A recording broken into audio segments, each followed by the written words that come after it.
Joining us now on the election and the key issue of geopolitics. Kyle Bass, Heyman Capital Management, founder and chief investment officer. I could probably just say take it away, Kyle, but I've been trying to figure this out.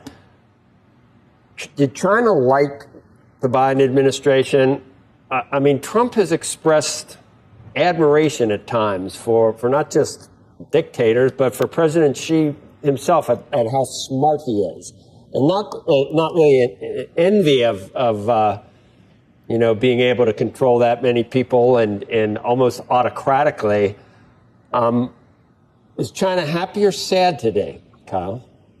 Yeah, I think look, Trump has an interesting negotiating style. Whether he kisses up to these authoritarians or says sweeping things like he says to NATO, he's less predictable. He is not, doesn't come from the hallways of the liberal elite. And so his style is very different than everyone else's.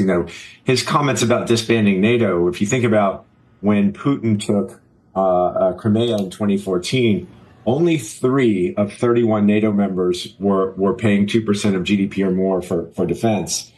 Post Trump's comments, it went to 18 pretty fast. So whether his comments were hyperbolic or whether people thought he was going to disband NATO or stop funding NATO or doing whatever he was going to do to abolish NATO, what he did was he scared a good 15 members of NATO all of a sudden conformed, and they were all in Europe, spending more than 2% of GDP on defense. So, today we've got 18 of 31. We should have 31 of 31, Joe. So when I think about China, particularly, it was Trump's National Security Council that really turned the dial, that really advised our country and our leadership on what Xi Jinping's plans were, on his plans to forcibly take Taiwan, on his plans to achieve global primacy at all costs, that they are actually not our strategic competitor, that they're actually the enemy.